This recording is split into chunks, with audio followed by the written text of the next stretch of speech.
Anything in particular? Hey, everybody, we are live. Welcome to another episode of Reset Monday. I'm Dr. Paula Ruffin. And I'm Dr. Erica Peabody. And yeah, here we are. Here we are again. Our weekly reminder and conversation about life, living, health, and wellness. Always happy to be here. Yes. Life, living. Say that again. Life, living, happiness. Health and wellness. Yeah, health and wellness. Yeah. It's life, living, health, and wellness. Mm-hmm. It's all the things. I did a video earlier this week talking about going back to school, and I didn't call it a reset, but basically just talked about getting back to your water, your sleep, your food, and your movement. I just said back to school, back to health, back to taking care of yourself. Oh, yes. You're a poet and you didn't even know it. It just came out of my mouth to a patient of mine. I'm like, okay, listen, you've been here 3 times in the past year. You think that's anywhere close to taking care of yourself? Of course you're in this place. And now you're trying to go up north this weekend. And that's not going to work very well because you've got yourself in this situation. So anyway, it's just, I'm like, it's back to school, back to health, back to taking care of yourself. Okay, let's see. Back to school. Back to school. Back to health. Back pun intended. To taking care of yourself. Yeah. Hey, Uncle Al, thanks for stopping by. Appreciate you being here. That's a good quote. It is a good quote. I came out and I was like, wow, that was rhymey and very timely. Rhymey and timely. So rhymey and timely. I love it. But here's the thing. It's like, okay, so this was the best visual that I've ever had is I was talking to a colleague of ours, a friend of mine, and he was saying that when the especially in particular the lumbar spine, when the low back, quote unquote, gives out, that means there's been the pressure close to or synonymous with, if you had a 3-year-old and you just you stepped on a 3-year-old's toe, that is the stress and the pain that's underlying in the low back. When the low back finally gives out, that's what's going on. It's like taking your 3-year-old and just smashing on their toe. That's what the disc is feeling like. I was like, thank you for that analogy. If that doesn't catch everybody. No kidding, right? I know. Like take your 3-year-old and smash their toe. Yeah. That's what you're doing to your lumbar spine. And especially when you have any excessive amount of weight on your body. It was really fascinating visual. I was like, ow. Yeah. Ow. Or when you clip the baby toe on the coffee table in the middle of the night. Oh, ow. So I've also, this last patient that I was talking about, you know, her kids, I think she's got a junior and maybe an 8th grader. And they do spend a lot of their time like robotics camps and this and that. I'm like, and it's 5 minutes to get in and out and get adjusted. And I get it, but you live right around the corner from here. So your excuses no longer work here. But I've also watched this person and people in particular where it's like you start really taking care of yourself and you feel freaking amazing. Mm-hmm. And then 6 months go by and you find yourself spiraling back down the spiral because those around you haven't leveled up with you, not necessarily her family or her kids or whatever, but just in general. And then as moms, you're under so much stress. And I'm like, this woman is, I think she's a year younger than I am. And I'm like, we got to do better. I have this other patient that is my same age and I'm astounded. It's really incredible when you look at people who are your age or even younger, and you're like, whoa, what? You got to get some things taken care of. Yeah. I was in Costco yesterday and I was walking through the, when I was coming through the checkout and going through the cafe area, and every single person that was sitting eating a hot dog or a piece of pizza or some other piece of garbage that comes out of there was like sick, fat, and overweight. Like you could just look at them. Their skin didn't look healthy. Their hair wasn't healthy. Their posturing when they were eating, they were like all hunched over. Yeah. You just know that these people are not living high quality lives. No. And listen, also though, I still haven't had, I do one a year, their vanilla ice cream with the strawberries. I do have to do that once a year. So every time I'm leaving Costco, because I go there and I do get like a lot of my fruits and vegetables. And then I get the organic half and half for my coffee. And then I get some like little like protein bar things to grab. I can't really shop there very much because the more stuff I buy, my appetite is like, whoa, dude, whoa. Yeah. And then whatever I overbought, that's exactly what I can't eat. So I really have to be mindful when I go there because I wasn't realizing how it was affecting me in that way. But it's also like, so I'm leaving there with my cart and I'm like, I'm starving. And I wish there was something at that cafe worth eating. Yeah. And I don't even think there actually is one thing worth eating there. I've never stopped. I always want to because I'm starving, but I would rather go and get in my car and open up like my raspberries and open up maybe a protein bar or something like that. I'm going to choose over stopping for a gluten bomb and gluten and chemical bomb. That's and all nitrates and nitrites. Right. Yeah. The cured meats and I mean, I'm all about having like a good quality, burger or a, gluten-free pizza from time to time or a really nicely made, brat from time to time. But not when it's, like I say, it's in abundance. And what I find interesting is that you can always tell. So it's not people like you or me sitting down eating in those places. I know. That's where all the unhealthy people are. And the sad thing is I want all the unhealthy people sitting there eating to suddenly just look up and look around at each other and go, holy moly, we shouldn't be here. Right. And, get up and go grab some raspberries. I know. Do they even offer like a salad? No. They should. No. They could. Right.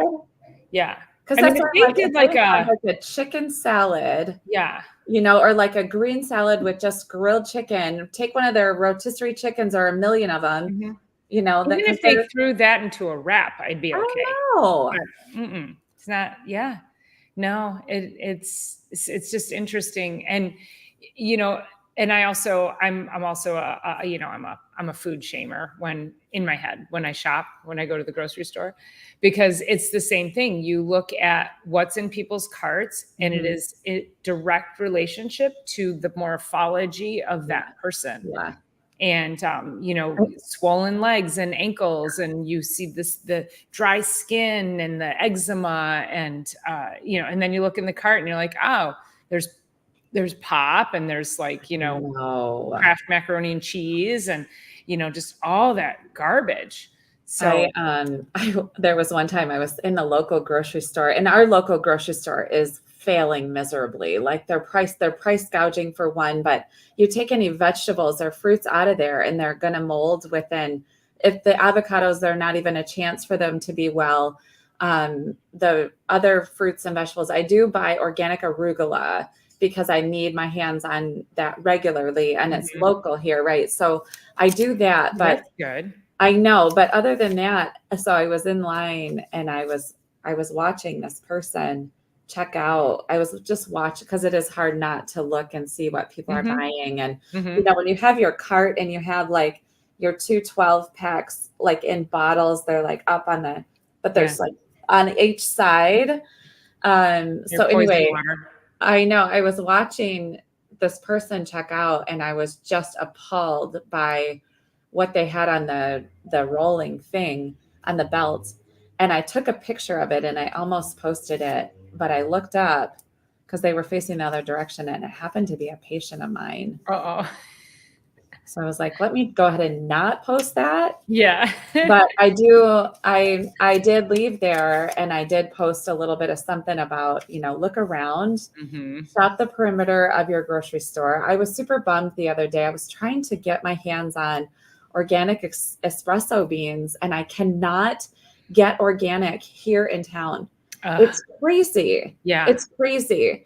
And I can get organic, one pack of organic, but it's ground already. I can't get regular beans. And I'm Just a like, bean. what do I That's have to crazy. do? It's And you crazy. don't have any bougie coffee shops up there that? Not organic. Oh, that's crazy. I Wow. had to actually settle because I wanted good espresso beans. I had to actually settle on a bag of Starbucks beans, espresso blend, because So I'm like, Starbucks has, so you have a Starbucks up there? I have a Starbucks, but our grocery store had Starbucks beans. Oh, okay. Bags of beans, espresso blend. So in a pinch, I do the Starbucks Yukon. It's their Yukon blend.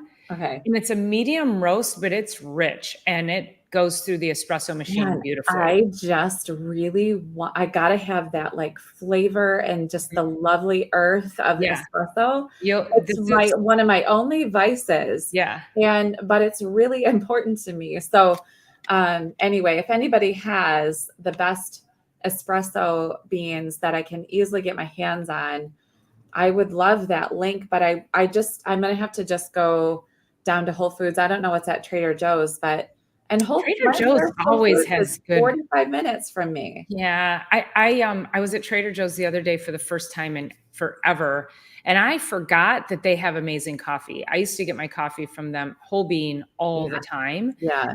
And I pass by it every Saturday and Sunday, come to and from yoga. So I really need to stop in there and start buying my coffee, because the Whole Foods coffee, that I sent you a picture of that. That's excellent. And, I think just to give you guys a little look behind the curtain, the reason we're being so picky about coffee is because coffee is really toxic. Very. The poisons that are sprayed on it, but then it's moldy. So the beans come out, you have the green beans, and they have a little bit of moisture on them if they're not properly cared for, and they start to mold. And then a lot of coffee companies, they'll just take the moldy beans and then they roast them. So now they're roasting the mold and those mycotoxins onto the bean. And then it comes to you, and then you drink it. So, and that also doesn't mean that all organic is clean of mold either. No. So it's really to be very particular about your coffee is important, because we want to have a good cup of coffee in the morning. Yeah. But it really can be a make or break to your health if you've got a lot of chronic things going on. Yeah. And I always pick up the half and half from, organic at Costco, which I love that version of it. And then I'm doing an organic coconut, like a full fat cream. So I mix the two and then steam and froth it. Yeah. And, we do have to, like, coffee I'm only 6 years into drinking coffee. And really? So that was like 40, it was 40 years without. Oh my because God. I thought it gave me migraines. But what was happening was, in college, I had not only caffeine, but sugar too. And so I didn't do caffeine until like 6 years ago. And I'm not exaggerating when I say that. I steered completely clear. And so, yeah, now it's like my greatest joy. It's a reason to get wonderful. up, chug water, get that rocking and rolling. And then, it's awesome. So anyway, but I am really particular, because you can actually make yourself, once you get an espresso machine, which we both have the same one at home. Once you get that, you can make the most legit, cleanest espresso for pennies. Yeah. Pennies. Yeah. Like for maybe 75 cents a latte, and have such a superior product. Yeah. Yeah. It's like cooking at home. It's so much better when you cook at home than when you're cooking out. You never really get the great meal that you're looking for. Healthy, wholesome. And, Uncle Al says I'm a foodie and a cook. And I think that's also, people think, eating healthy is boring. Eating healthy is expensive. And nah. In fact, eating healthy is amazing. Like it is so nourishing. You feel so much better. And so it's not boring at all if you know how to do it, but that's why we're here. Well, I not was, for cooking channel or anything, but no, I know we're definitely on a bit of a soapbox, which I'm happy to be, because where else do people hear this stuff from, right? So I posted a picture on Monday of a weekend event, and it was just like this really high energy picture of myself. Just that it came through over my text message that, this company had taken at this event I was at. And anyway, actually, I'll show you the picture too. Well, follow along on socials, right? But this is the picture. It was just like having a great time, right? Yeah. And so I posted that. I said, I'm ready for Monday. Are you? Or are you ready for Monday? I am, or something like that.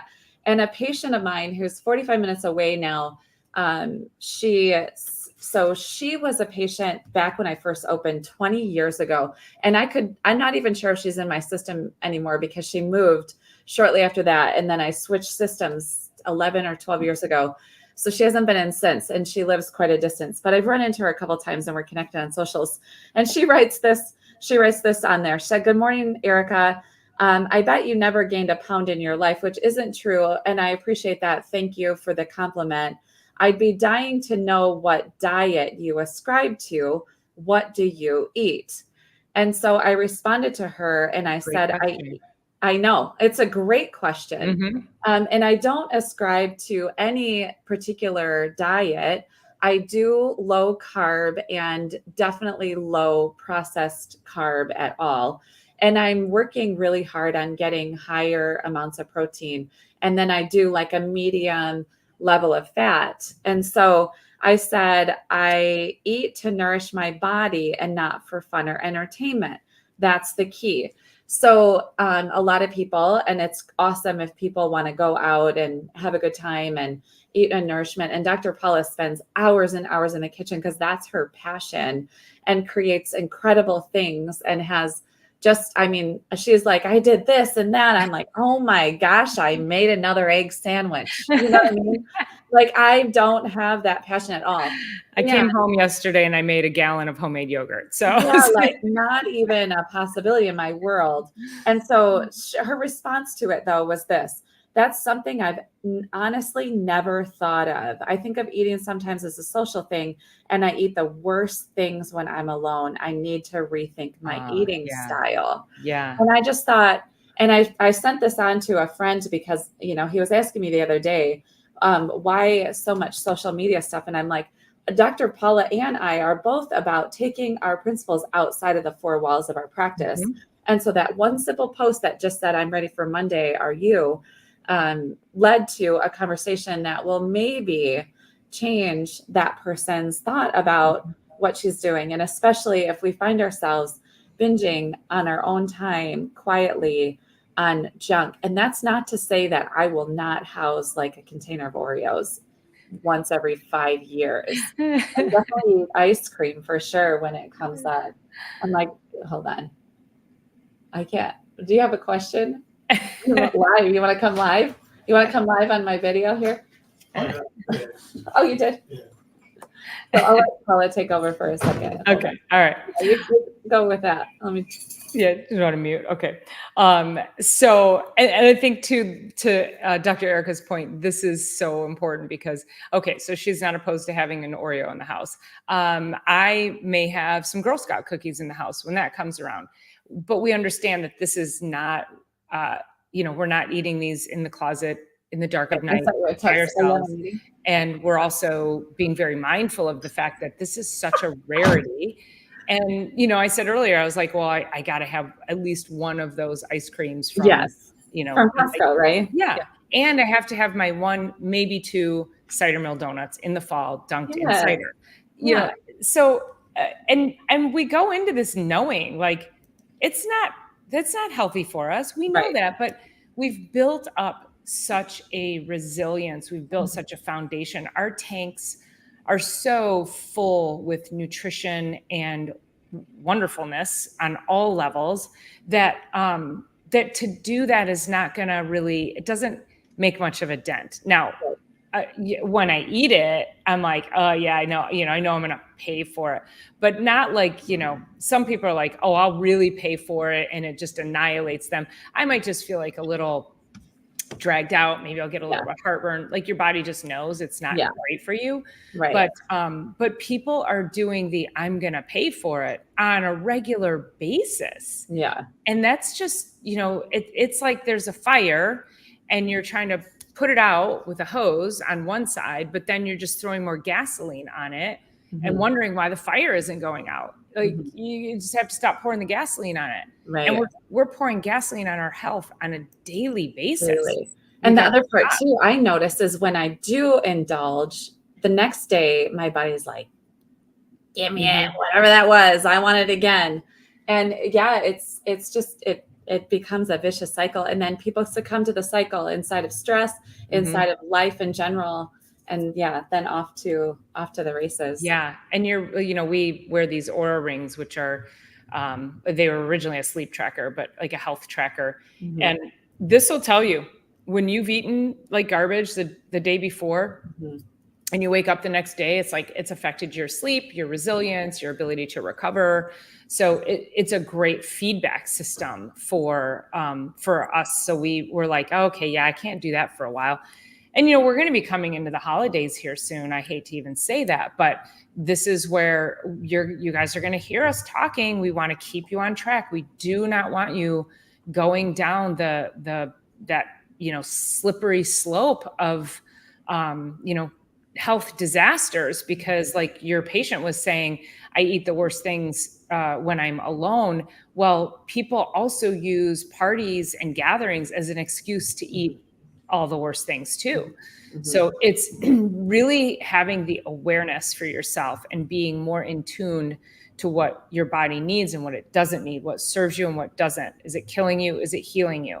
Always asking yourself those questions before you put anything in your mouth, food or drink. So. Yeah, the filter is you pick it up and you hold it. Is this going to help me live or die? Like, am I getting stronger or weaker, stronger or weaker, stronger or weaker? What are your choices there? So, and I mean, we're not always 100% on, and we'll meet up and have cocktails together. And then, we go to the hot yoga and we sweat it out and we chug tons of water. And, there's always like the give and take in some ways, but like 80 to 90%, I would say for us, it's like, we're definitely not perfect, but we're up over 80% of just making the right choices. And, for me, it's really about convenience and nourishment. And, Paula has a little different passion inside of all of that. And, so yeah, it's great. Yeah. And, I mean, we're already, should we even get into this principle? What is the principle? Read it. And then interference with the transmission of innate forces, which I know it's like, that's the juice of everything that we do.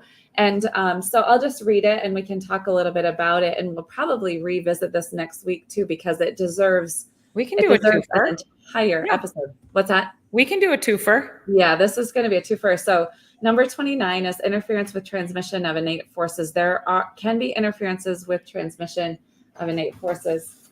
Thank you. It worked well. It looks like you got it wrong. Okay, well, my clutch cable, my contractor came to fix it. I pushed my clutch in last night and it stayed. I was like, oh, that's not good. But the clutch cable on the VW on the buses are like, that's like a $10 piece. Like that's how common they go out. So anyway, he's like, here's your keys. So, okay. There are interferences with transmission of innate forces. So this week has gone really sideways for me in so many ways, like lots of things just off the rails. Yesterday we had to close because we had no power at the office. And normally I don't worry about it, except for it was 83 degrees and it was sticky, very, very sticky. And I do not close. And so I came in at 3. I did the morning shift. That was normal. And I came in at 3, but the power went out at like 1:30 in the middle of a sunny day. Wow. You guys, which was really obnoxious. So what happened was Fenton decided they were going to switch over a transformer. They shut the entire city down. Oh my gosh. And all of the traffic lights So everything in town, and our infrastructure does not hold as much traffic as there is already. Then they had to let all the kids out of Yeah. school. It was gridlock. So we saw about 7 patients between 3 and 4. And I'm like, you know what? We're just going to call it. It's like, Yeah. just, Yeah. that's it. Like, this is crazy. And it's totally sunny out. We have no power, no internet, no nothing, and making a humongous mess for ourselves in paperwork. Right. Sure. So, but I was thinking about the interference to the power system. And I know you saw your chiropractor yesterday and they were running right through it, which we all love to do. But the interference, and we've talked about dimmer switches so many times, but like that block in the day yesterday, I mean, I'm not reactive and to it all, but it's like, this has made me a mess. This has made disability going on in a small and big levels inside of our city, but disabling a lot of the forward progress definitely inside of my practice, and disabling my home. Like, fortunately, all the way from home all the way into town and everywhere around was totally no power whatsoever. And that's a very wide area. And so it was like, it disabled. I was like, trying to move around with my flashlight. My batteries weren't working properly. And it was like, well, this is an adventure. But I was thinking about how much interference there was in the day and how that relates to our body. Yeah. Well, and then you were still functioning in the dark. Mm-hmm. So there's that analogy. How many of you out there are still functioning in the dark? And that's in all the forms of, physical, chemical, emotional stress, poor sleep, poor movement patterns, poor dietary habits, not enough water, not enough hydration. And so the inside, as our nervous system, our information superhighway, as it's trying to function, is literally trying to function in the dark. And so you were feeling the outward effects of it, and just like, oh my God, it's bombarding me. And you finally just had to say, I'm done. Our organs do that, though. Enough interference to our organs, muscles, tissues, and glands, and our body's like, enough. And it actually starts to check areas out. So just like, you know what, there's so much stress in this area. We're just going to start to check it out. Numbness down into blah, blah, wherever and everywhere, headaches, all of those things. And so as people start to get adjusted, we start turning that power on. And I know Dr. Paula has used the analogy of taking like a rubber band off your finger. That's what we're doing. We're turning the light back on in the finger, all the nerves and blood vessels. That's what's going on with the body. And that doesn't feel good either. But that doesn't mean that your body's getting worse, that healing process. And so I was like, okay, hopefully when everything comes back on, whenever that will be, which they said 6:45 tonight. And of course, they want to under promise and over deliver. Thank you so much, Consumers Energy. But I don't think you're a hero, but we do appreciate your work and what you're giving us. And we're paying a high premium for that. But, it's like, I was like, okay, hopefully my laser's off the charger because I don't want that to surge. Yeah. Computers, I don't want to surge, all of that. But sometimes it makes like kind of a mess on the other side when things do come back online. Yeah. I have all of my computers on, battery backups, like all my really important digital stuff. But I had taken I actually unplugged the charging dock for the laser. I just let's get it off the wall. Yeah. And I didn't even plug it in at home. I took it home and I was like, yeah, it's staying off. But, think about that too, a power surge in your body. And sometimes, that can mean so many things when we start to restore health and balance, is that maybe it gets a little worse before it gets better. Maybe you've got more fatigue. Maybe it does disrupt your sleep because your body's trying to heal. It's really spending time. Or maybe you end up sleeping for 10 hours and you're like, holy moly, I haven't done that forever. Right. So your own power surge, as you start to heal, it can be so many things. So many things. Actually, fortunately for me, so I had come home and I had a long lunch hour anyway, and I took an hour nap, which was so delightful. But then I went back home at 4:00 and the dogs were there and Lou wanted to just snuggle. And I passed out for another half hour. And it was like, instead of trying to run around and get a million things done, I just like listen to my body and listen to what it really needed. And fortunately, usually I don't have time to listen to that and do all the things it needs to rest and recover. And I took that time to do that. And I feel like $1,000,000 today, and everybody's showing up today. And it's awesome because we have an extra extended weekend this weekend, but just helping get everything back on track. Like my parking lot looks like a war zone still from all the leaves down, and that'll be eventually cleaned up. I got branches everywhere. The tree service will come, but that's the other part is I called the tree service and they're like, well, we'll get there, but we have trees on homes right now. So like, how does that go in your information superhighway? So we have interference going to your heart right now or to your stomach right now, and also your arms numb.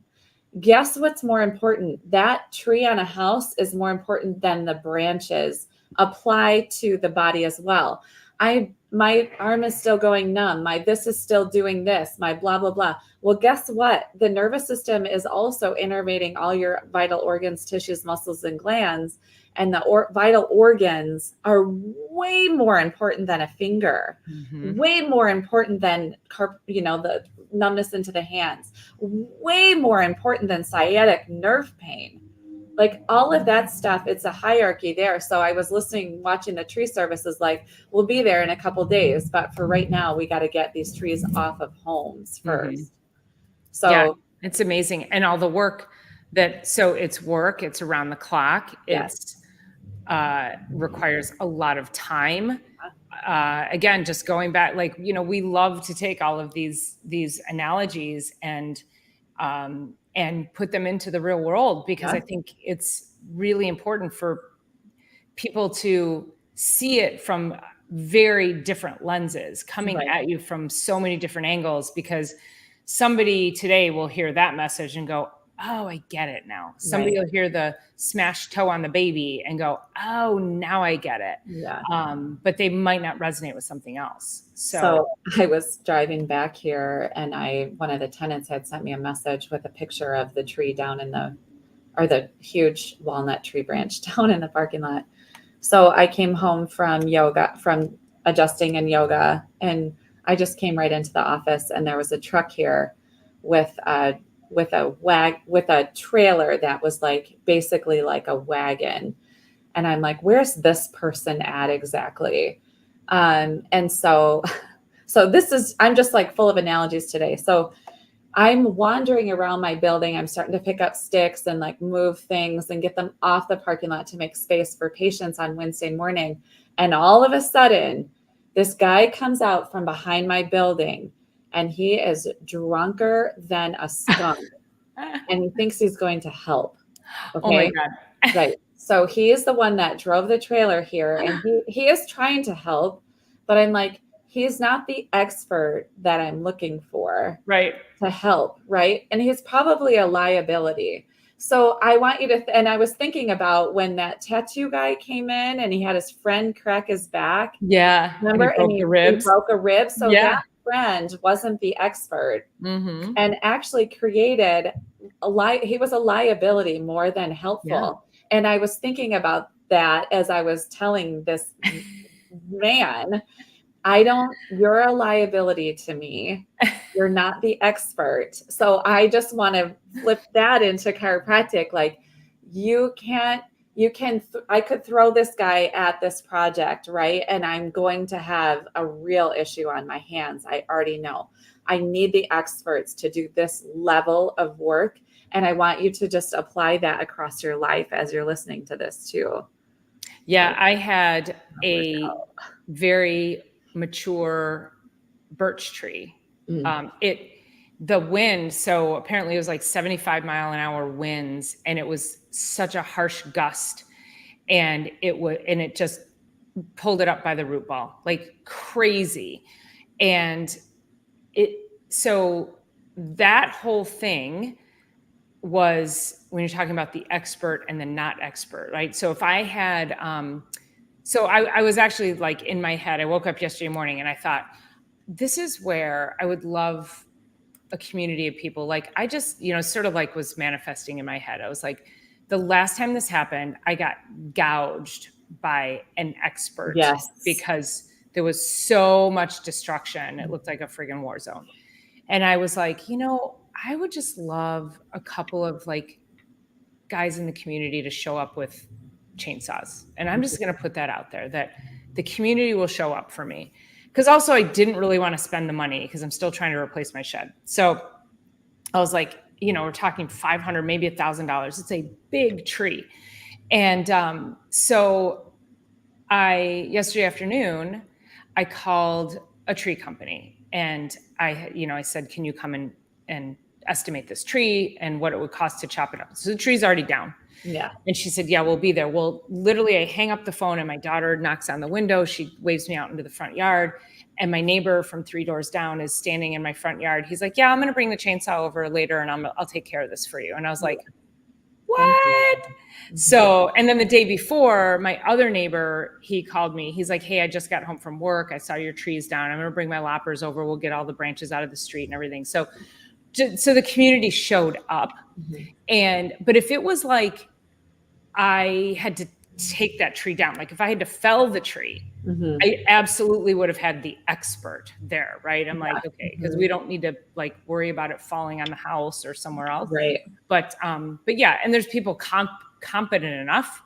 And of course, but you had a really drunk guy. So yeah, he was. And power tools in that guy's hands. No. And I don't know what he was planning on doing because he wasn't that big and strong. And I mean, I had to call, I said, unfortunately, I'm right in the center of town and the police department is really close to me. So, I was just like, let me tell this guy, I have family around. They're on their way. I'm fine. Don't touch a thing. Yeah. Yeah. And I'm always feel relatively safe here just because of that. But I did have to have a friend come because it was too much to move. I needed to clear my parking lot so that we could park cars here in the morning. So anyway, he's one of my, actually that was him, one of my VIPs in my life. Yeah. Fixing my clutch cable. He called me last night. I was just leaving here. I brought some artwork and some different things up here. And then I went to get back in my bus and I pushed the clutch in and it stayed. That was the issue. And he was calling me right at that moment. He said, I just made sure that my mom had, her generator was working. And do you have a generator going? I'm like, no. And I'm not too worried about it for the first 24 hours, but I'm like, and this is what's my next adventure. So the community's showing up. Yeah. It's the nervous system of the community you've created, right? I know. It feels so, I am really super supported here. That's why I love to give back to this community and be of service to the community because I literally look around every corner and there's somebody, there really is. That's outstanding. I love it. Well, I think we never really got to we kind of did. We used a lot of tree and storm analogies and power outage analogies, but we're going to have to actually go from the jump with that principle next week because I think it's fantastic. So yeah, and it's really, I mean, it's what our entire profession is based on. I mean, there's so many different things like just kind of a preview, like the garden hose analogy, the safety pin cycle, the blah, blah, you know what I mean? Just all that stuff. Oh, yeah. Love it. So this is a signed copy from Mr. Fred Barge, who is wow, a legend in chiropractic. Legendary. Yep. So this is his book. It's as simple as that and more. So I thought we could pull some things. I have this one, and then I have Palmer's Law of Life. Nice. So we can pull some things out of here. And then this one I love. This is Virgil Strang, who was also a legend in chiropractic, and so was Palmer. But the essential principles of chiropractic. And that's and so listen, talk about abundance. So I've been just really leaning into, some weeks I fall off of my affirmations and my visualization. And so I went to pick these books up and I started to open them, and I opened this one because I've been doing more affirmations. I'm listening to a lot of Abraham Hicks every morning. I love that. Yeah. Okay. I opened the book. What? I know. It's two $2 bills. Now, I love collect that. $2 bills, but there's no reason that it should be in this I book. love it. Because I have a specific book that I keep them in. Uh-huh. But I'm like, why are you here? Why are you in here? Is this like chiropractic and abundance, like all wrapped up in one? And the universe is like, you are doing the right thing. Yeah. Stay the course. You'll be able to change lives and create health abundance for so many people. So I was super excited about that. That's amazing. I was just thinking about the green books that I have sitting here. I mean, I have the contemporary chiropractic philosophy, but We have so many places there's so many. I mean, I have a bookshelf here. They're not full of that, but I definitely have like 5 or 6 like thick ones that like the chiropractor's adjuster. Yeah. And then the science, art, and logic of chiropractic. Yeah. So maybe we do so much. Maybe it's a each week you do one, I do one out of the book, right? We pick one. So yeah. Perfect. So yeah, we'll revisit next week. So it'll be the 5th. We'll redo number 29 and as it relates directly to our practice and what that really even means for chiropractic. And then we'll go on from there. Love it. Do you want to read it one more time to wrap it up? Yep. So principle number 29, interference with transmission of innate forces. There can be interference with the transmission of innate forces. I think we should talk about like Harvey Lillard and, right. I mean, there's so many things though. And with that, there is interference to the innate forces when there is no power. And so with all of our power outage analogies, when you get adjusted, we are turning your power back on. That's right. Yes. We are turning the light up that allows you to function and be the amazing human being that you were put on this earth to be. So yeah, that was just reminding me, there's this one quote that says, you can't fight the darkness. You have to turn on the light. Yeah. Like that's the only thing we could do is last night is like, you can't like go into a room and pull the darkness out of it. Right. Like you can't do anything like that. You have to just turn on the light. And that's how you can't fight sickness in the body. You have to turn the body up, turn the lights up. Turn the health on. Yeah, I love it. I got chills. I know. All right. Well, everybody, until next week, have an amazing holiday weekend, and we will look forward to seeing you next week. Have a good one. Thanks as always for being here. Appreciate it.